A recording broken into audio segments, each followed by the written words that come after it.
Back into the archives, it's this day in Scream Eagles history, September 10th, and unlike yesterday, we actually have a somewhat full slate of games, as in prior years, the schedule picking up around this time. The Scream Eagles beginning their 1999-2000 season with a 4-1 loss at home to the Moncton Wildcats. Moncton outshooting Cape Breton 35-29. Simon Lajeunesse gets the victory in goal for Moncton, where David St. Germain takes the loss in goal for Cape Breton. Leading the way for the Wildcats was Simon Laliberte. He had a goal and 2 assists. Mirko Morovic with a goal and an assist for Moncton as well, and Dominic Noel with a goal for the Wildcats.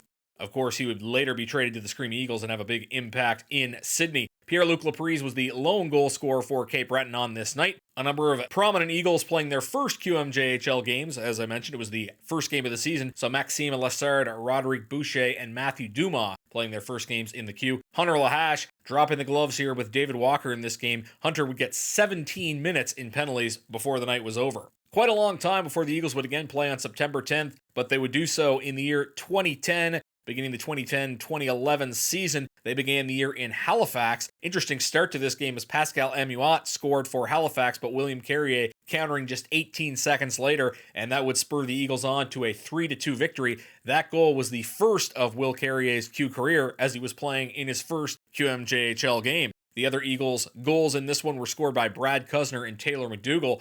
Francois Lacerte picking up the victory for Cape Breton, making 29 saves in the win in what was his Eagles debut. For the Mooseheads, it was Gerard Grant with a goal and an assist, and Martin Firk with 2 assists for Halifax.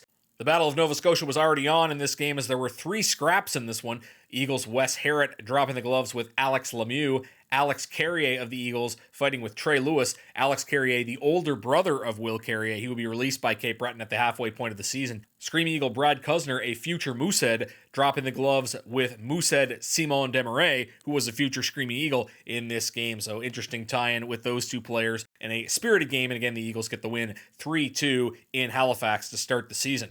In 2011-2012, the Scream Eagles were in PEI for their second game of the season, coming off a victory in Moncton the prior night. They could not repeat the feat on this night as they lost 7-4 to the PEI Rocket. A lot of goals in this game, obviously, as PEI led 3-2 after a wild first period. Screaming Eagles defenseman Stephen Woodworth taking a 5-minute major in the second period, and the Rocket would score twice on the power play. Power play was a big thing for PEI in this game as they went 4 for 6 on the man advantage. Screaming Eagles going 0 for 4. Big nights for some of the Rocket players. Ben Duffy with 2 goals and an assist, a goal and 2 assists for Thomas Pavelka, and 2-point nights for Marc-Andre Levesque, Victor Provencher, Matej Baran, and Philippe Corbeau, and former Screaming Eagle Pierre-Antoine Dion as well. For Cape Breton, William Carrier starring in the loss as he had 2 goals and an assist. Jordan McGuinness picking up 2 assists for Cape Breton in one of only 2 games that he would actually play with the Screaming Eagles. That is this day in Screaming Eagles history.